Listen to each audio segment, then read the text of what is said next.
Lucas tiene una particularidad en la forma de presentar su evangelio. Lucas no ordena el evangelio de forma cronológica, es decir, Lucas no va contando la historia de día 1, día 2, día 3, sino que Lucas en muchos segmentos va a ordenar muchas de las cosas que narra por temas, Así que nosotros lo que estamos viendo en este capítulo 12 no es que sucedió en la mañana una cosa, en la tarde otra y al otro día lo siguiente, sino que Lucas va ordenando distintos eventos para mostrar una temática. Ahora, mis queridos hermanos, ¿cuál es la temática que ha estado desarrollando Lucas en este capítulo 12? Cuando nosotros vemos desde el versículo 1 del capítulo 12 en el desarrollo, Lucas ha estado hablando sobre cómo los verdaderos creyentes se diferencian de los falsos. Cómo hay una clara distinción entre la forma que vive un verdadero creyente. Hemos visto que Lucas ha estado mostrando primeramente la diferencia que hay entre aquellos que confiesan valerosamente el nombre de Cristo y aquellos que quizás por vergüenza lo ocultan o lo niegan. Entonces ahí muestra un contraste. Luego va a mostrar la perspectiva de vida que tiene un creyente a diferencia de alguien que vive pensando en las cosas del mundo. Hay una clara diferencia. Los creyentes no viven viendo las cosas del mundo igual que los incrédulos. Los creyentes deben poner su mirada en las cosas eternas, hacer tesoros en los cielos. Un contraste con los incrédulos. Así que ha estado mostrando, y el pasado domingo estuvimos viendo un contraste también entre lo que va a llamar Lucas un siervo fiel, que vive con la mirada en la venida de Cristo, que vive pensando, mi Señor viene, por lo tanto, yo entiendo que yo no soy dueño, yo soy mayordomo de las cosas que el Señor me ha dado, pero luego presenta el contraste de aquellos que niegan la venida de Cristo y por lo tanto empiezan a actuar como si fuesen dueños y les perteneciese todas las cosas de este mundo. Ahora vamos a ver cómo Lucas concluye esta idea, siguiendo la misma línea temática. Y vamos a ver desde el versículo 49 al versículo 59 del capítulo 12, vamos a ver 3 puntos en esta mañana. Punto número 1. Advertencia para el creyente que sufrirá oposición en este mundo. La primera advertencia que va a dar es de que el creyente va a sufrir oposición en este mundo. Segundo punto, una advertencia contra los que esperan señales. Y punto número 3, una advertencia para que hagamos cuentas con nuestro adversario. Así que antes de poder entrar a nuestro estudio, voy a invitarles que inclinemos nuestros rostros y oremos, pidamos la dirección del Señor en este tiempo de exposición. Oremos. Dios amado, te damos muchísimas gracias porque podemos abrir tu palabra. Ayúdanos a hacerlo con reverencia, ayúdanos a entender, Señor, de que vamos a escuchar la voz del dueño del universo.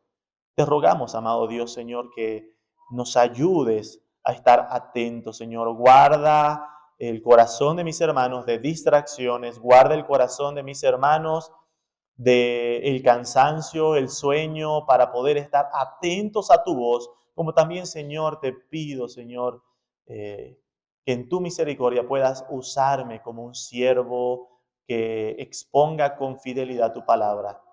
Te rogamos, Señor, que este tiempo sea para la gloria de tu nombre. Oramos en los méritos de nuestro Señor y Salvador Jesucristo. Amén.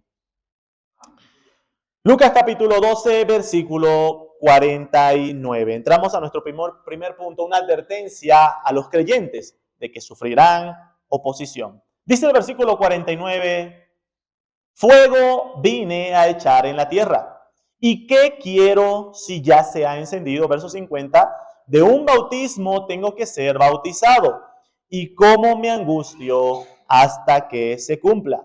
En estos versículos, el versículo 49 y 50, se hace mención a fuego. Ahora, mis queridos hermanos, aquí algunas reglas importantes de interpretación cuando nosotros leemos la Biblia. Nosotros, para darles a entender el significado de una palabra, tenemos que ver el uso que se le está dando en ese contexto. Normalmente, en toda la Biblia, la palabra fuego o la idea del fuego es siempre usado como un símbolo de juicio. Y esto es algo que vamos a ver en muchas ocasiones, que se va a usar el fuego como un símbolo de juicio. Ahora, esto que el Señor Jesús está hablando es algo que ya mencionó en otro pasaje Juan el Bautista antes de hacer la presentación de Jesucristo. Por ejemplo, sin perder Lucas, acompáñenme a Mateo capítulo 3, versículos 10 al 12. Mateo capítulo 3, versículos 10 al 12. Está hablando Juan el Bautista sobre la venida del Mesías, Jesucristo. Y dice, y ya también el hacha está puesta a la raíz de los árboles, por tanto, todo árbol que no da buen fruto es cortado y echado en el fuego. Yo a la verdad os bautizo en agua para arrepentimiento. Pero el que viene tras mí, cuyo calzado yo no soy digno de llevar, es más poderoso que yo. Él os bautizará en Espíritu Santo y fuego. Su aventador está en su mano y limpiará su era y recogerá su trigo en el granero y quemará la paja en fuego que nunca se apagará. Ahora, cuando nosotros vemos este pasaje, como menciono, está haciendo alusión a algo muy similar a lo que el Señor Jesús está diciendo en nuestro pasaje de estudio hoy. Muchos han interpretado, porque tanto Jesús como Juan el Bautista hablan de fuego, pero también hablan de un bautismo. Y han empezado a mencionar y decir, a ver, aquí Juan el Bautista está diciendo, va a venir el Mesías y él va a bautizar en Espíritu Santo y fuego. Entonces, ciertas interpretaciones de teólogos liberales han llevado a pensar de que existen estos dos tipos de bautismos que debe pasar el creyente. El primero es el bautismo del Espíritu Santo, que es cuando el Espíritu Santo viene a tu vida y te convence de pecado, justicia y juicio, te lleva a arrepentimiento, y el bautismo del Espíritu Santo. Pero luego hablan de un bautismo de fuego. Un bautismo de fuego que normalmente se lo explica como que la experiencia donde se lo relaciona con lo de Hechos capítulo 2 y las lenguas de las lenguas en forma de fuego, y ya relacionan y dicen, el bautismo de fuego son aquellas experiencias cuando empezamos a hablar en lengua y todas esas experiencias que muchas iglesias carismáticas enseñan. Pero mis queridos hermanos, cuando nosotros vamos interpretando la Biblia, tenemos que ver el uso que se le va dando a las palabras en el contexto. Por ejemplo, en el versículo 10 de Mateo 3 que estamos viendo ahorita, ya se habló del fuego. Y se habló del fuego diciendo de que todo árbol que no da buen fruto es cortado y es echado en el fuego. Entonces, el uso que se le está dando a la palabra ahí en el versículo 10 es de juicio, ¿verdad? De juicio. Luego viene el versículo 11 donde habla del bautismo del Espíritu Santo y fuego. Y luego el versículo 12 vuelve a mencionar de que el fuego del que se está hablando es un fuego en el cual van a ser quemados, nuevamente juicio, todos aquellos de los cuales va a ser separado el trigo y la paja.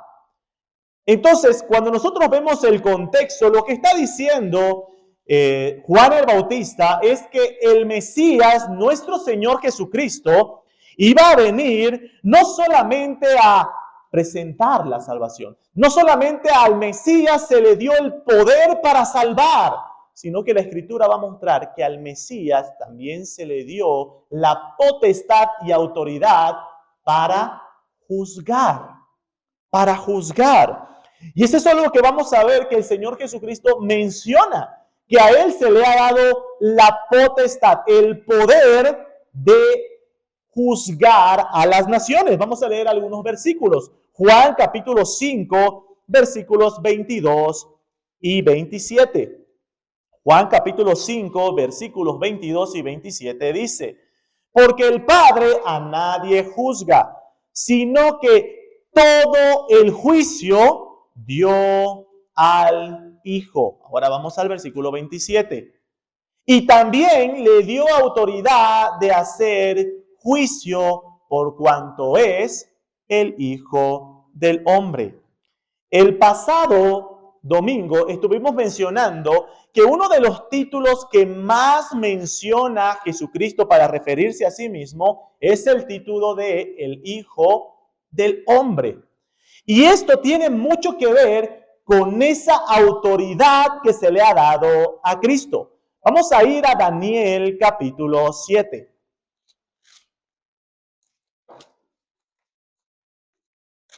Daniel capítulo 7.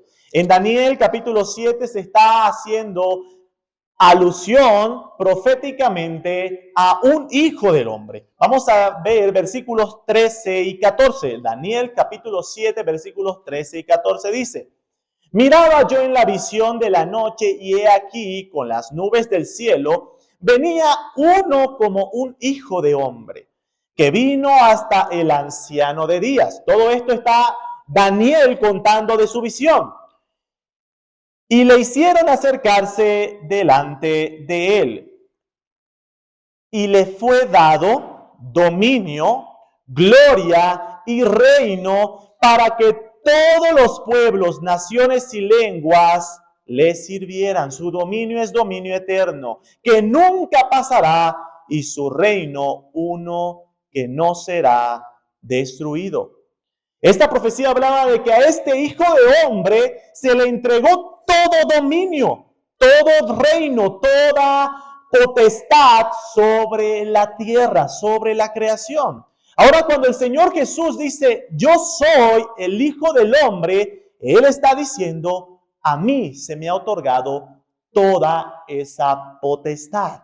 Así que cuando nosotros vemos la esencia de que Juan el Bautista está diciendo, va a venir alguien más poderoso que yo, y Él va a bautizar en Espíritu Santo y fuego, se le dio el poder y autoridad para salvar, pero también va a bautizar en fuego. También Él va a tener la potestad y autoridad para poner con juicio sobre las naciones.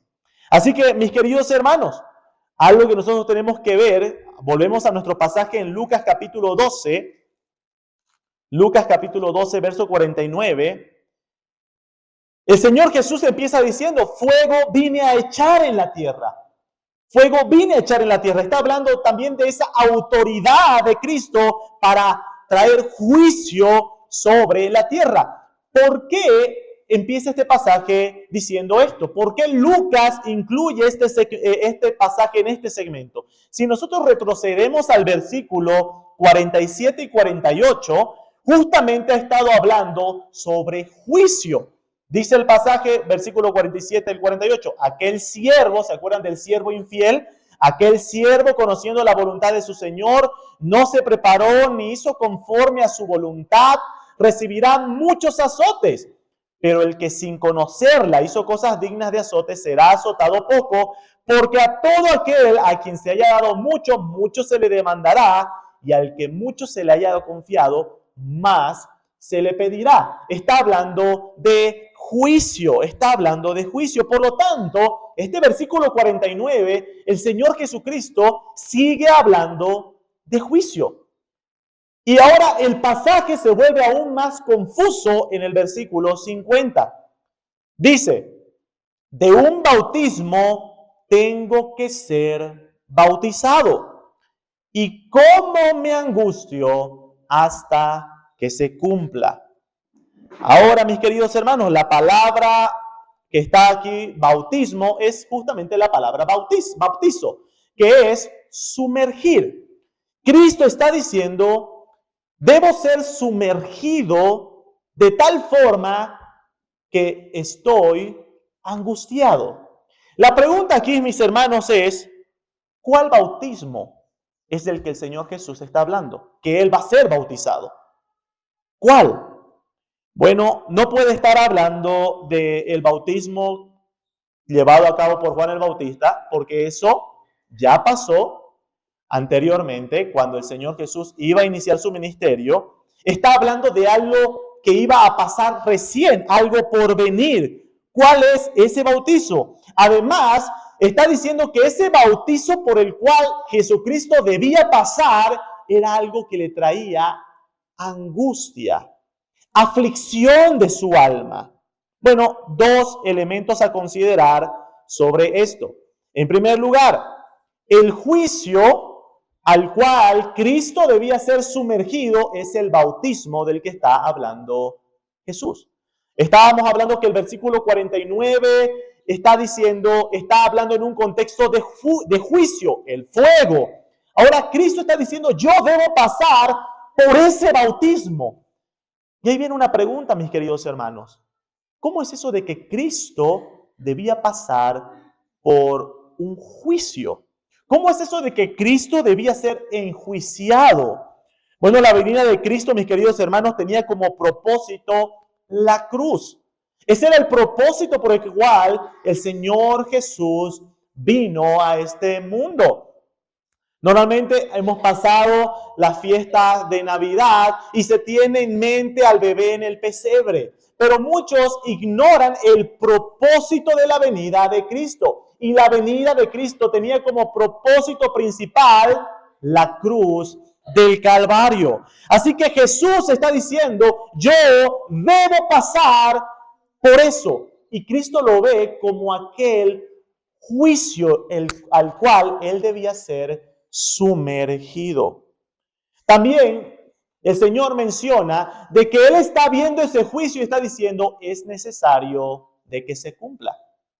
Porque Jesús está diciendo, estoy afligido, angustiado, hasta que se cumpla ese juicio. Mis queridos hermanos, algo que nosotros tenemos que entender es que Cristo inevitablemente debía pasar por la cruz. Era algo que Jesús debía hacer. Era el propósito de su venida. A veces pensamos de forma hipotética, ¿y qué hubiese pasado si es que Judas no traicionaba a Jesús? ¿Qué hubiese pasado si esto o si lo otro? No, Jesús sí o sí debía pasar por la cruz. Ahora, Jesús en todo su ministerio, Él sabía lo que iba a pasar. Y es por eso que Él menciona, estoy afligido hasta que eso se cumpla. Debía cumplirse. Estaba profetizado, por lo tanto, debía cumplirse. Algo que también menciona las profecías sobre el sufrimiento de Cristo es la razón de ese sufrimiento. La Escritura va a ser clara al mencionar de que Cristo fue sumergido en ese juicio, en ese sufrimiento, no por su propio pecado, sino ¿por qué? Bueno, vamos a Isaías 53. Isaías 53.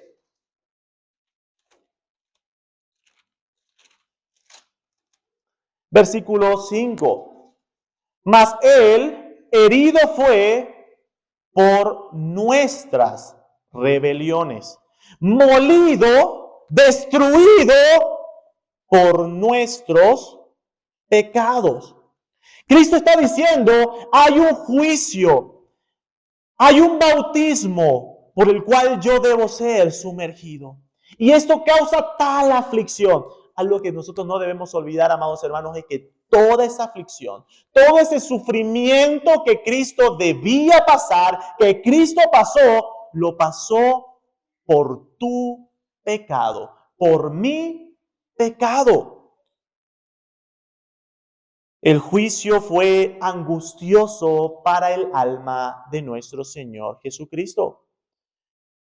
Y algo que nosotros vemos en la Escritura es que aquello que angustiaba a nuestro Señor Jesús no era ver el tamaño de los clavos, no era pensar en los azotes, no era pensar en la corona de espinas, no era pensar en el peso de la cruz llevándola hasta el Gólgota, sino que aquello que angustiaba a Cristo era saber que en aquel juicio o en aquella aflicción iba a recibir toda la ira que nuestros pecados merecen. La angustia de Cristo fue una angustia verdadera. Y lo que traía angustia a Cristo era saber que el Todopoderoso, Dios, iba a molerlo, como dice el versículo 5. Iba a destruirlo. ¿Alguna vez han visto cómo se muele carne? ¿No? Bueno, nosotros vemos, hay aparatitos, antes había eso donde uno tenía que hacer fuerza, ¿verdad? Para moler, y uno va colocando y ve cómo todo lo va destruyendo, ¿no? La idea de molido por nuestros pecados es esa. Cristo fue destruido. La pregunta es, ¿destruido por quién?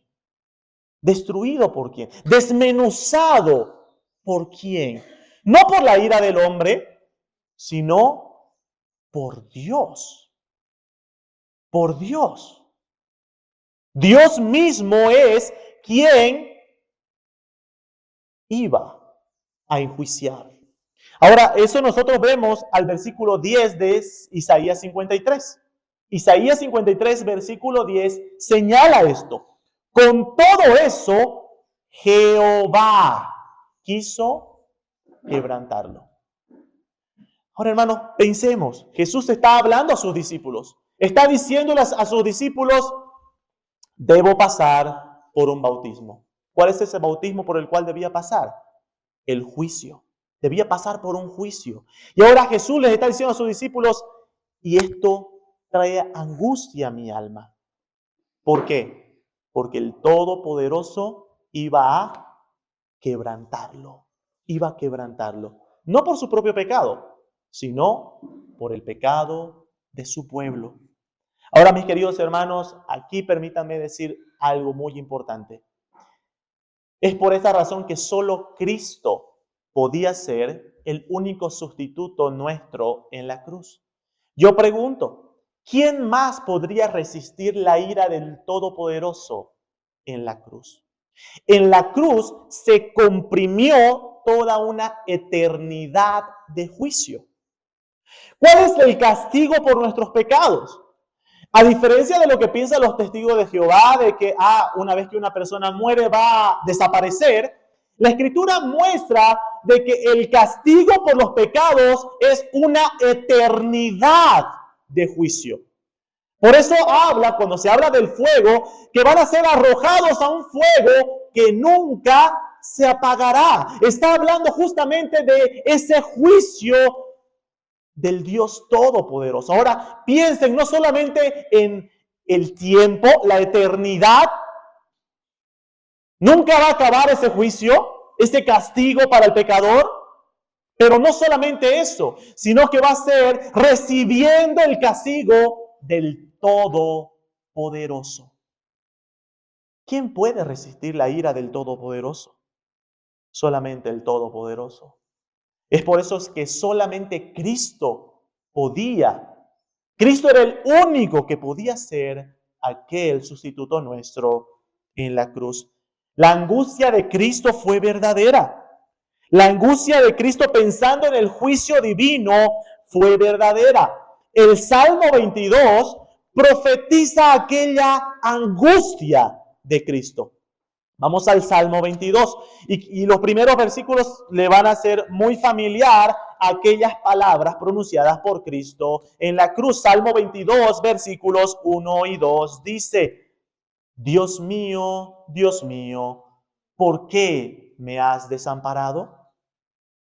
¿Por qué estás tan lejos de mi salvación y de las palabras de mi clamor? Dios mío, clamo de día y no respondes, y de noche y no hay para mí reposo. Esta es la cúspide de la aflicción de Cristo. Este es el clímax, este es el sufrimiento máximo que sufrió Cristo en la cruz. No fue el abandono de sus discípulos. ¿Recuerdan que sus discípulos cuando arrestaron al Jesús, qué es lo que dice la Escritura que pasó con sus discípulos? Todos huyeron. ¿Eso no fue la aflicción máxima de Cristo? Luego de que sus discípulos huyeron, Jesús fue maltratado, fue escupido, fue azotado, fue obligado a llevar su cruz hasta el Gólgota. Pero eso no fue la aflicción máxima de Cristo. Esa no fue la razón por la que Cristo clamó, Dios mío, esa no fue la razón. ¿Cuál fue la razón por la que Cristo clamó de esa forma angustiosa en la cruz? Dice, Dios mío, ¿por qué me has desamparado? Y saben que, déjenme decirle algo, una advertencia muy clara, mis queridos hermanos y amigos. Cristo soportó todo esto en favor de los suyos. Pero imagínense que esta va a ser la aflicción de aquel pecador en el infierno. No va a ser tanto el fuego o el dolor que vaya a sufrir, que seguro va a ser insoportable, sino va a ser de saber que está ante el desamparo del rostro benevolente de Dios. Y así como leemos en el Salmo 22, donde se menciona, ¿por qué estás tan lejos de mi salvación y de las palabras de mi clamor? En el infierno no va a haber clamor alguno que pueda evitar tal sufrimiento. Y eso va a ser la angustia del castigo. Estar bajo el rostro de la ira de Dios, no del rostro benevolente. Damos gracias a Dios porque Jesucristo lo sufrió por nosotros, por todo aquel que cree en Él. Así que vemos a nuestro Señor Jesús mencionando esta angustia a sus discípulos, diciéndoles de antemano lo que Él pasaría, lo que le vendría. Ahora, mis queridos hermanos, ¿cuál es la conexión entre todo esto que Jesús está diciendo con lo siguiente? Porque Jesús está hablando de lo que Él iba a pasar, de lo que Él iba a sufrir. Volvemos a nuestro pasaje en Lucas. El punto número 1 que estamos estudiando es una advertencia a los creyentes de que van a sufrir una oposición. ¿Cuál es la conexión que Cristo esté hablando de su sufrimiento para lo que viene? Hay mucha conexión, mis queridos hermanos, porque Jesús, antes de animar a sus discípulos y decirles, ustedes también van a sufrir, Jesús les quiere mostrar que Él primero es el que iba a sufrir. Leemos versículo 51. ¿Pensáis que he venido para dar paz en la tierra? Os digo, no, sino disensión. Ahora, mis queridos hermanos, esto puede parecer contradictorio. Esta declaración puede parecer contradictorio con otras verdades de la Escritura. Por ejemplo, nosotros encontramos pasajes donde se menciona a Jesús como el príncipe de paz. Juan 14, 27 dice Jesús a sus discípulos, la paz os dejo, mi paz os doy. Y ahora Jesús está diciendo, yo no vine a traer paz a la tierra. Y uno puede decir, ¿cómo es eso? El príncipe de paz, pero ahora dice que Él no viene a traer paz. ¿Cómo encontramos? ¿Cómo hay esa relación? ¿Hay una contradicción? Bueno, lo primero que nosotros debemos entender es que esta expresión no es contradictoria a que Cristo trae paz. El problema es que nosotros debemos entender cuál es la paz prometida en el Evangelio. Claro que Cristo es el príncipe de paz, pero ¿cuál es la paz que se promete? Primero tenemos que definir qué es lo que nosotros entendemos por la palabra paz. La palabra paz comúnmente es malinterpretada con absoluta calma, ¿verdad? Le dices a una persona, ¿cómo entiendes la paz? Paz es cuando yo estoy tranquilo y nadie me molesta. Bueno, eso no es paz. El concepto de paz es un concepto de guerra. Si ustedes piensan, ¿qué es lo que significa cuando hay una guerra y se menciona de que sacan la banderita blanca, ¿no? Paz. La idea del concepto de paz es de dos partes que estaban enemistadas, pero que la paz significa que fueron reconciliadas. Paz significa relación armoniosa. Estar en paz es estar en una relación armoniosa, no en una guerra, no estar enemistados. Cuando nosotros vemos la promesa del Evangelio que promete paz para las personas, no está prometiendo una paz con el mundo, sino que la paz prometida en el Evangelio es paz para con Dios. Esa es la paz prometida en el Evangelio, la paz para con Dios. Romanos capítulo 5, versículo 1. Romanos capítulo 5, verso 1. Justificados pues por la fe, tenemos paz para con Dios por medio de nuestro Señor Jesucristo. Esa es la paz prometida. Ahora, ¿por qué es necesario que nosotros tengamos paz para con Dios? La razón por la que se promete paz en el Evangelio para el pecador por medio del Señor Jesucristo es porque sin Cristo el pecador está enemistado con Dios. En la relación con el Señor, los seres humanos solamente pueden estar en dos posiciones. O estás amistado con Dios o estás enemistado con Dios. O eres un amigo de Dios o eres su enemigo. No hay un término medio. No hay una forma de decir, no, yo no considero a Dios mi amigo, un conocido, o ahí no tengo ni una relación con él. No, la Biblia es clara. O eres amigo o enemigo de Dios. Justamente el mismo pasaje de Romanos capítulo 5 menciona cómo nosotros, los que creímos en el Evangelio de Jesucristo, antes éramos considerados enemigos de Dios. Vamos al versículo 10, Romanos 5:10 dice, porque si siendo enemigos fuimos reconciliados con Dios por la muerte de su Hijo, mucho más estando reconciliados seremos salvos por su vida. Por lo tanto, mis queridos hermanos, nosotros éramos enemigos de Dios. Si tú no estás en Cristo, si tú no has creído en el Evangelio de Jesucristo, Dios no es alguien lejos o que no tiene ni una relación contigo. No, la relación contigo es de enemistad. Eres un enemigo de Dios. Y aquí viene otra advertencia. Cuidado, cuidado. Ponte a pensar lo terrible que es ser enemigo del Todopoderoso. Enemigo de aquel que no solamente puede echar tu cuerpo al infierno, como dice el Señor Jesús, sino que puede echar cuerpo y alma al infierno. Ten mucho cuidado. Ser enemigo de Dios no es algo que puede ser tomado a la ligera. Ser enemigo de Dios no es algo que pueda ser tomado con liviandad. Debería traer terror a tu corazón. Saber de que eres contrario al Todopoderoso.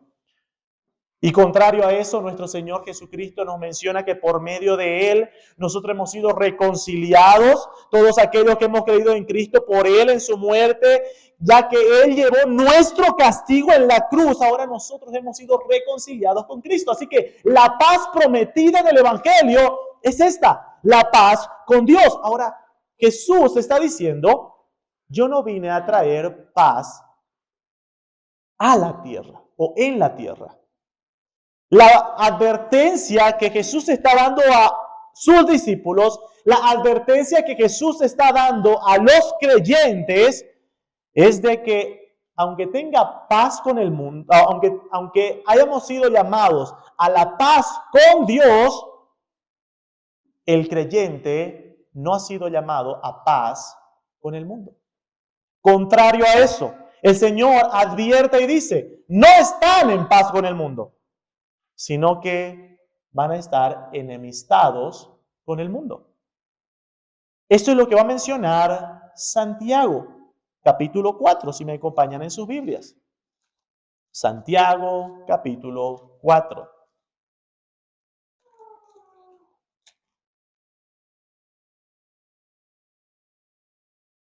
Versículo 4. ¿Oh almas adúlteras? ¿No sabéis que la amistad del mundo es enemistad contra Dios?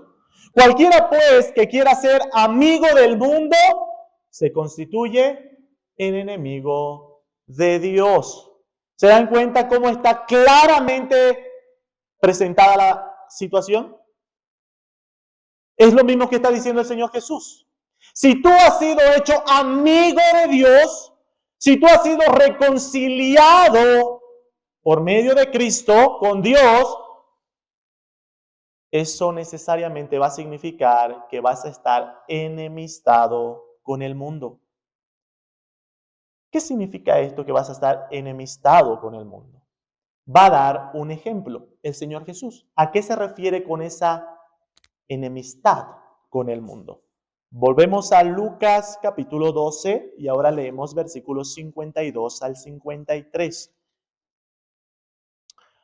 Porque de aquí en adelante, 5 en una familia estarán divididos, 3 contra 2 y 2 contra 3.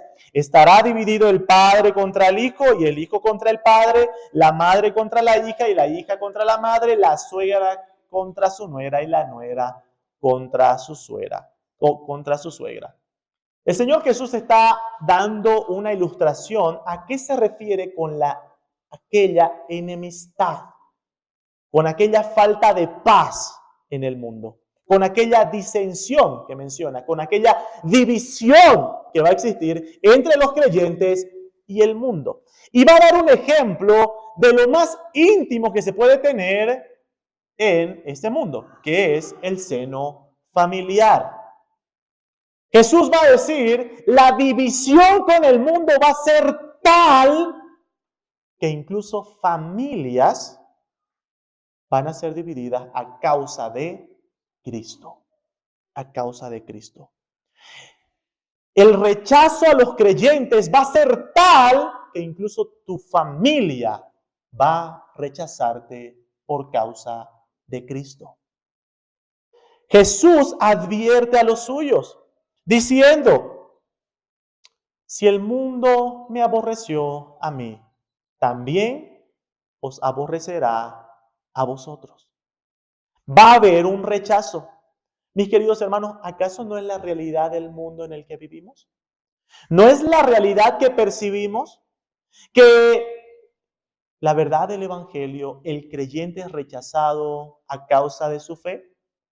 ¿Quiere comprobarlo? Bueno, a ver, le invito, súbase a un micro y predique el Evangelio, a ver si es que va a recibir aplausos y reconocimiento. Vaya, acérquese a personas hablándoles del Evangelio de Cristo, a ver si que las personas van a decir, oh, gracias por este mensaje hermoso de salvación, aunque no lo quiero recibir, pero gracias. No. ¿Cuál es la actitud del mundo hacia Cristo y su Evangelio? Hacia los creyentes es de rechazo. Es de rechazo. Pero ahora aquí viene una aclaración importante sobre esto, mis queridos hermanos. No consideremos como un sufrimiento o rechazo legítimo a todo aquel sufrimiento o rechazo que no sea a causa de Cristo. Recordemos, Jesús está diciendo,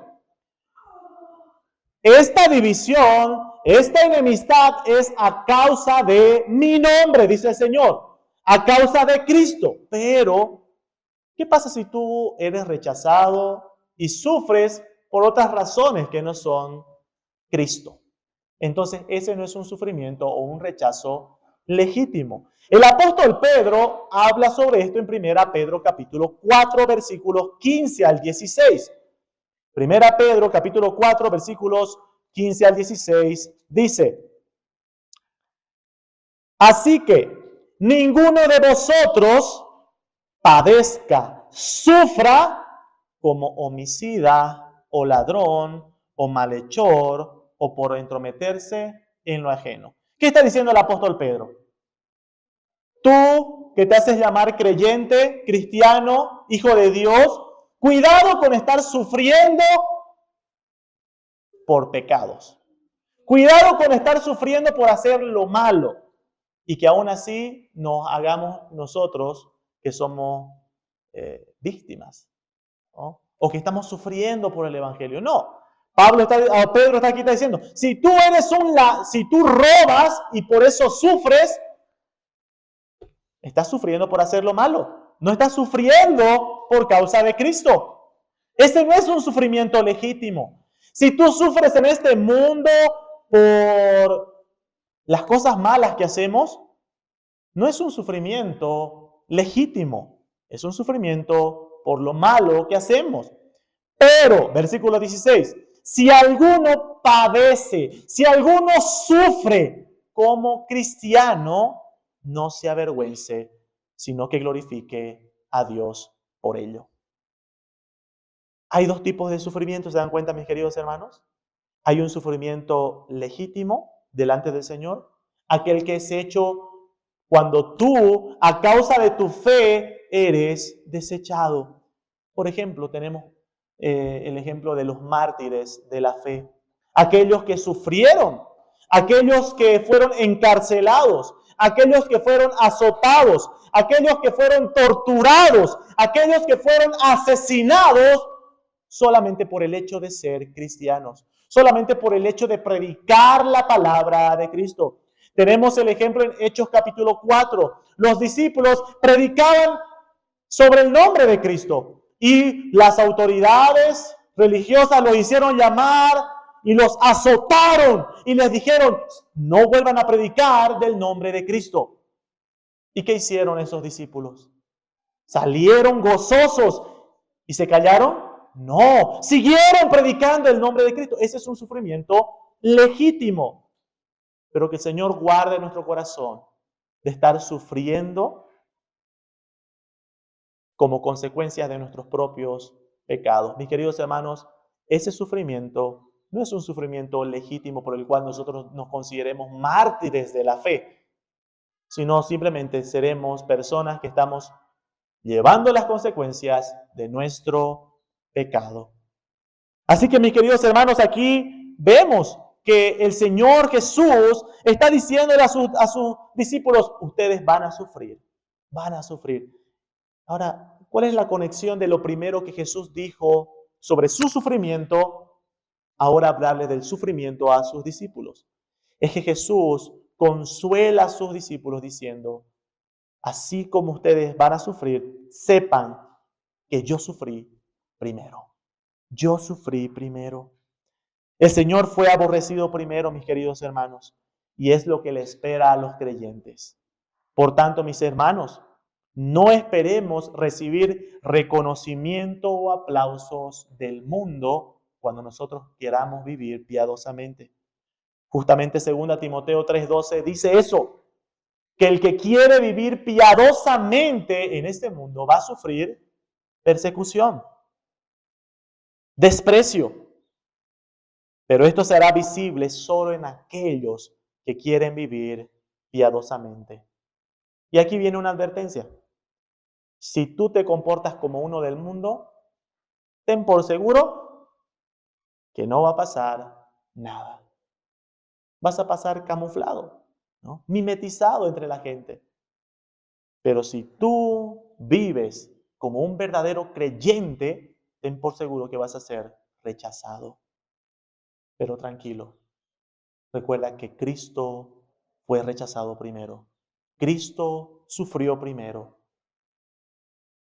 Y junto con Él espera la gloria para todo aquel que espera y ama su venida. Entramos a nuestro segundo punto. Una advertencia contra los que esperan y buscan señales. Lucas capítulo 12. Lucas capítulo 12. Versículo 54 en adelante, decía también a la multitud, ahora cambia a las personas a las que les está hablando. En los anteriores versículos Jesús ha estado dirigiéndose a sus discípulos. Ahora Jesús ya no está dirigiéndose exclusivamente a sus discípulos, sino que ahora Jesús va a hablar a la multitud. En el Evangelio de Mateo capítulo 16, versículos 1 al 4, menciona este mismo pasaje y se nos menciona que parte de esa multitud eran los fariseos y saduceos. Los fariseos y saduceos eran escuelas religiosas del judaísmo. Y estas escuelas religiosas tenían diferencias doctrinales. Por ejemplo, una de las diferencias que se menciona en las Escrituras sobre estas dos escuelas es que los fariseos creían en la resurrección y los saduceos no. Ellos no. Pero es interesante que estas dos escuelas que eran contrarias, estas dos escuelas que discutían constantemente sobre este punto, cuando se trataba de ir en contra de Cristo, se unieron. Se unieron, así que los fariseos y los saduceos formaban parte de esta multitud a la que el Señor Jesús ahora se va a dirigir y les va a hablar. ¿Qué es lo que Jesús les dice? Les va a decir que cuando veis la nube que sale del poniente, luego decís, agua viene, y así sucede. Y cuando sopla el viento del sur, decís, hará calor, y lo hace. Hipócritas, sabéis distinguir el aspecto del cielo y de la tierra, y cómo no distinguís este tiempo. Bueno, lo que Jesús está refiriéndose es de que estas personas conocedoras de las Escrituras, entre comillas, sabían distinguir y ver las cuestiones del clima y del tiempo y decir, ya está, mira, hay una nube, va a llover, ¿no? O va a hacer calor. Pero Jesús les dice, pero son necios para distinguir y discernir las verdades de la Escritura. Jesús les menciona esto porque el contexto de Mateo capítulo 16 nos señala de que justamente estos fariseos y saduceos le habían dicho al Señor Jesús, muéstranos una señal de que tú eres el Mesías. Muéstranos una señal. Ahora, mis queridos hermanos, en otros pasajes vamos a ver que muchas personas pidieron señales a Jesús. ¿Cuál fue la respuesta de Jesús? Todo lo que estamos viendo en este pasaje, en este versículo 54 y 55, es la respuesta de Jesús al pedido de señales por parte de este grupo. Jesús había hecho muchas señales. Algo que nosotros vamos a ver en las Escrituras es que las personas pedían señales aun cuando el Señor hacía señales. Por ejemplo, en Juan capítulo 6 se menciona que Jesús alimentó a 5,000 personas. ¿Recuerdan ese famoso pasaje de la alimentación a los 5,000? Luego de la alimentación a los 5,000, Jesús está hablando con la multitud y las personas le dicen, a ver, muéstranos señales. La pregunta es, ¿acaso no acaban de ver? ¿No acaban de ver el acto milagroso del Señor? Bueno, seguían pidiendo señales. Juan capítulo 12 nos vuelve a mencionar un pasaje similar. Juan capítulo 12,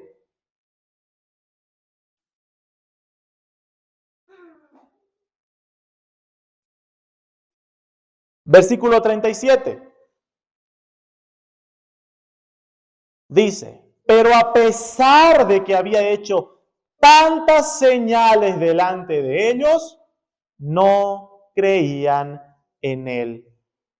Estas personas de la multitud a la que Jesús está hablando y le pedían señales, no es que ellos no veían señales.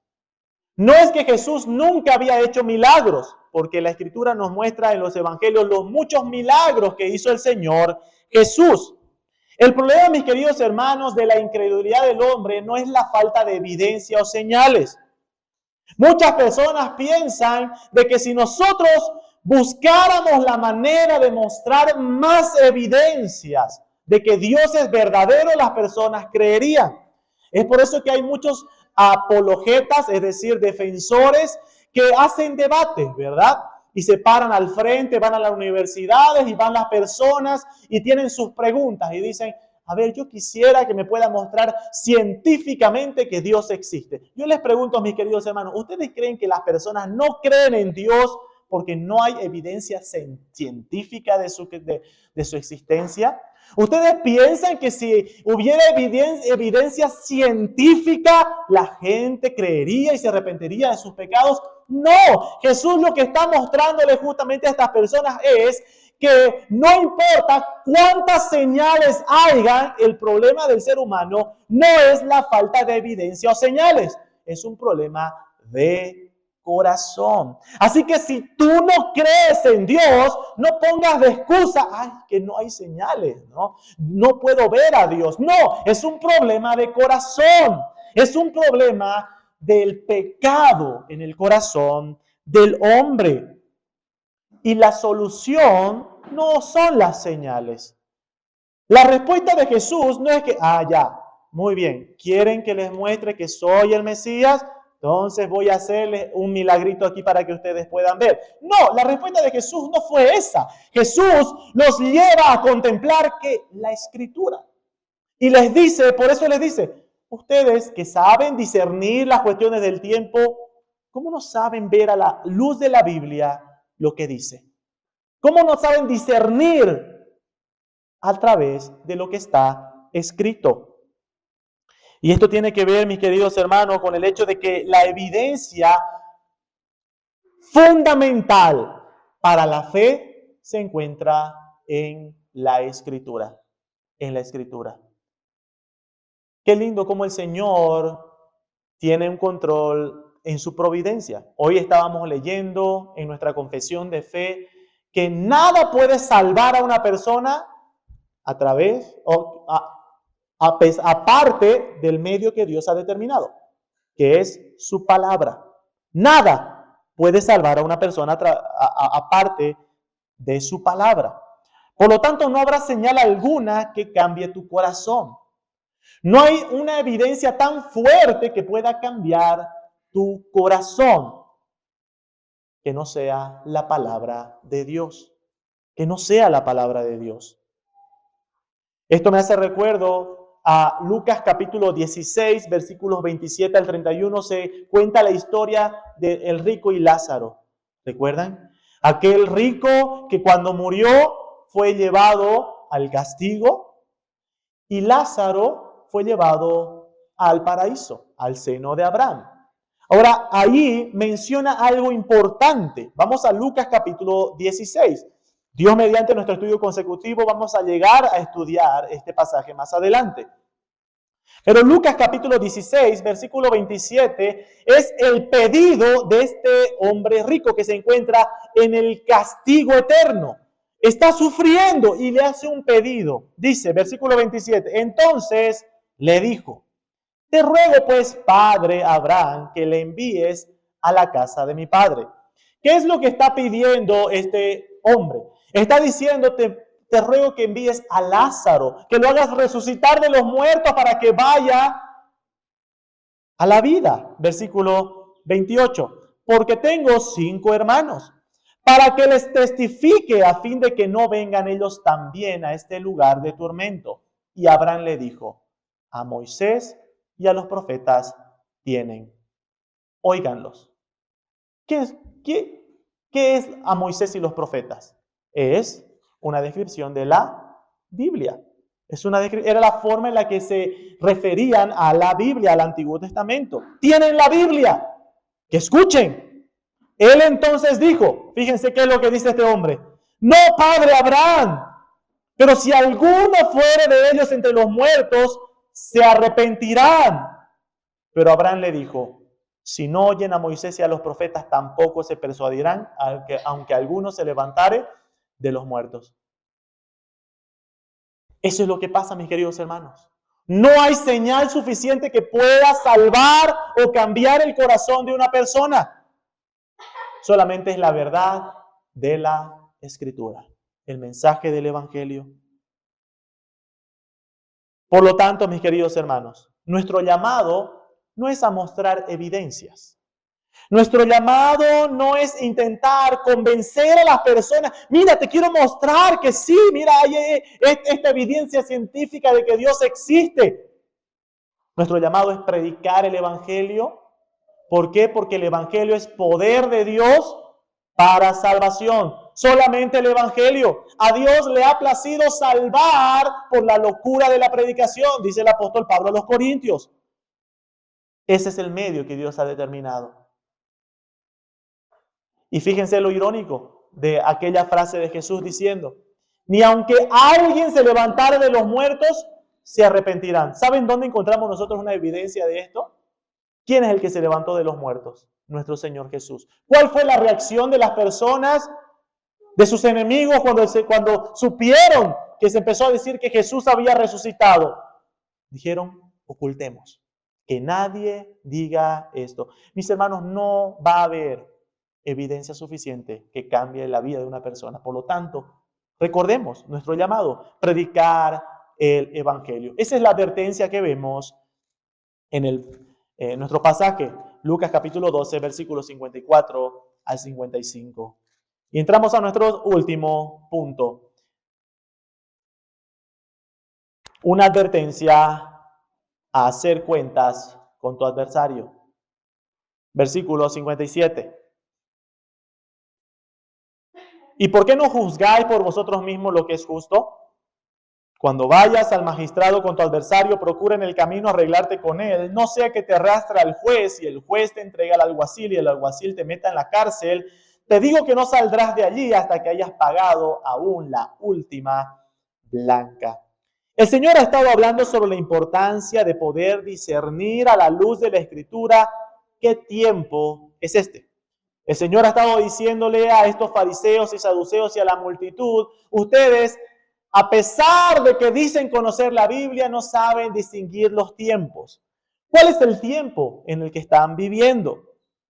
El versículo 56 justamente termina de esa manera con esa pregunta. ¿Cómo no distinguís ese tiempo? No saben discernir, no saben pensar y razonar bíblicamente de cuál es el tiempo que están viviendo. Y la pregunta es, ¿cuál es ese tiempo? ¿Cuál es el tiempo? El Señor da una ilustración para mostrar en qué tiempo estamos viviendo. ¿Cuál es el tiempo en el cual estamos viviendo? Y la ilustración es de este hombre que está yendo de camino a un juicio y están yendo junto a su adversario. Y en los aspectos legales, esto tiene algo muy similar. Si usted alguna vez ha escuchado, antes de ir a un juicio, hay un tiempo que se conoce como el tiempo de conciliación, ¿verdad? Antes de ir a un juicio. Si usted quiere presentar una demanda contra alguien, va, le dice al juez, el juez llama a la otra persona, le dice, muy bien, vayan primero a conciliación, ¿no? Que es un tiempo en el cual deben buscar llegar a algún acuerdo a ambas partes, y si no se llega a un acuerdo, recién van a juicio. Esa es la figura que está presentando el Señor Jesús. Está diciendo, hay estas dos personas, con su adversario, y están de ir al juicio. Y la advertencia es, reconcíliate con tu adversario antes de llegar al juicio. Antes de llegar al juicio. La pregunta es, ¿quién es este adversario? ¿Quién es el adversario al que se refiere esta ilustración? Hay dos posibles respuestas para este adversario. En primer lugar, vamos a Mateo capítulo 5, que narra esta misma historia. Y en el contexto, vamos a ver a quiénes se está hablando, ¿no? Mateo capítulo 5, versículos 25 al 26.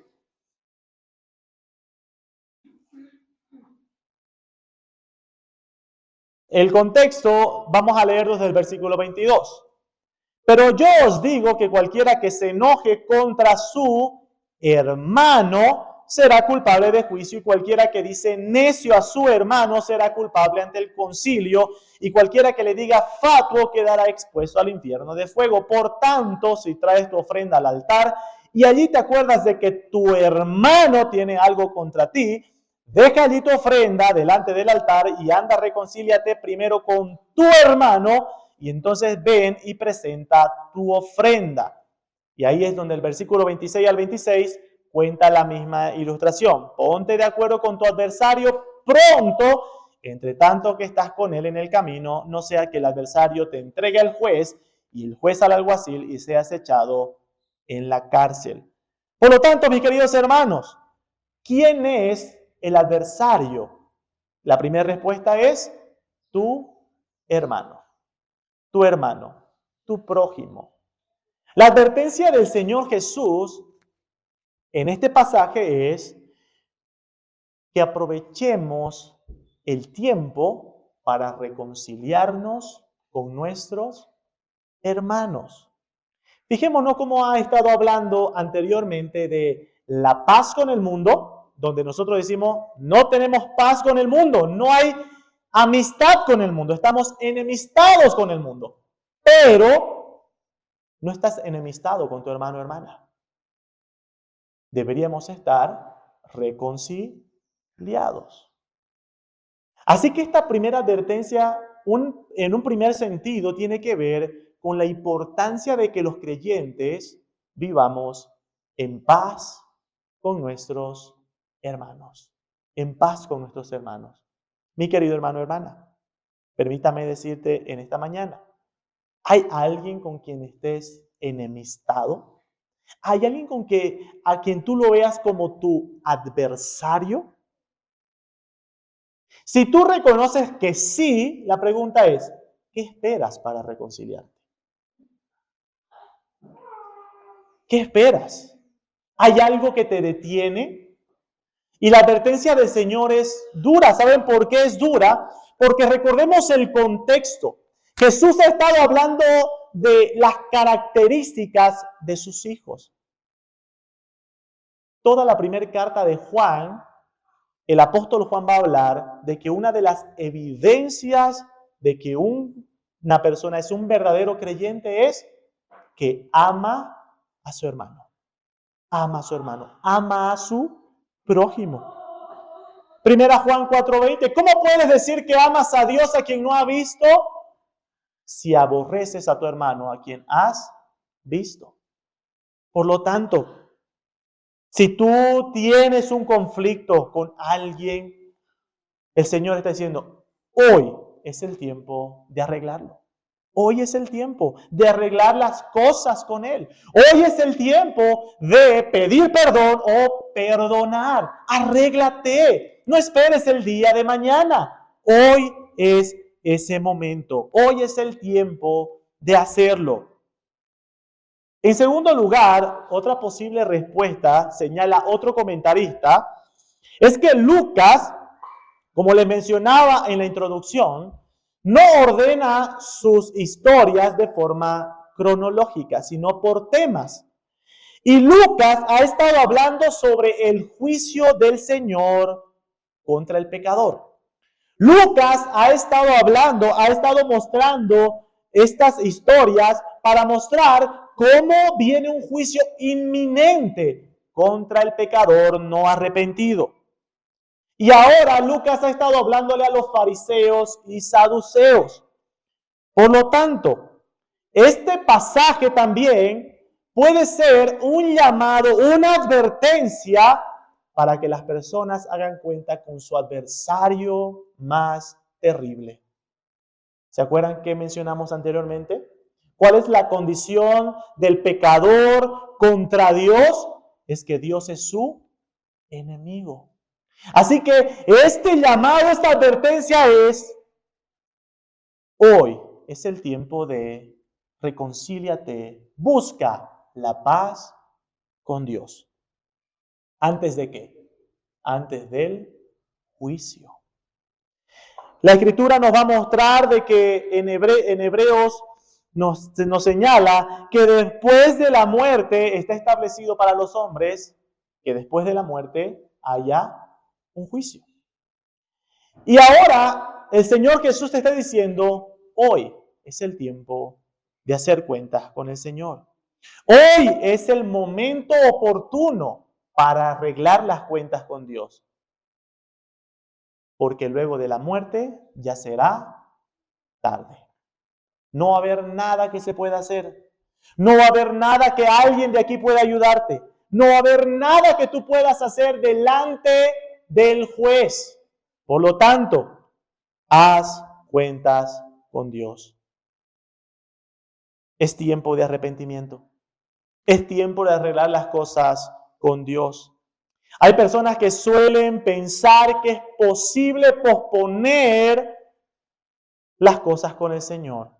Y dicen, el día de mañana, o mañana voy a empezar a vivir una vida que agrade a Dios. Necio. ¿Se acuerdan cómo empezó todo este segmento que estamos estudiando en Lucas 12? Aquel rico insensato que pensaba y hacía planes. Lucas 12:20, Dios le dijo, necio, esta noche vienen a pedirte tu alma. ¿Tú qué dices? El día de mañana puede que arregle las cosas con Dios. El día de mañana puede que empiece a vivir una vida agradable al Señor. Necio, cuidado, que hoy sea la última oportunidad que tengas. Vas de camino al juicio. Toda persona va de camino al juicio. Y sabes que si tú vas sin Cristo, vas de camino al juicio ante el Todopoderoso y no va a haber nada que puedas hacer. 2 Corintios 6:2 dice que hoy es el día de salvación. No tienes por qué esperar. Hoy, cree en el Señor Jesucristo y serás salvo. Arrepiéntete de tus pecados. Contemplemos lo que el Señor Jesús hizo. Él es nuestra paz para con Dios.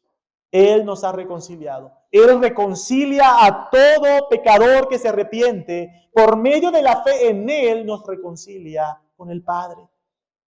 Por lo tanto, cree en el Señor Jesús. No omitas, no rechaces este llamado, esta advertencia de parte del Señor. Dios te llama a arrepentimiento. Conclusiones, aplicaciones en esta mañana para terminar. En primer lugar, nosotros tenemos que entender que el verdadero creyente va a sufrir oposición en este mundo. Va a ser rechazado, va a sufrir, pero va a sufrir a medida de que vivamos una vida conforme a la voluntad de Dios. Pero si tú no vives conforme a la voluntad de Dios, si tú te haces llamar creyente, pero vives como el mundo, la advertencia que el Señor le dice a los fariseos y saduceos, cuidado que sea para ti, donde les dice hipócrita, hipócrita. No vivas una doble vida. No vivas una doble vida. Arrepiéntete, haz cuentas con el Señor hoy y vive una vida que honre su santo nombre.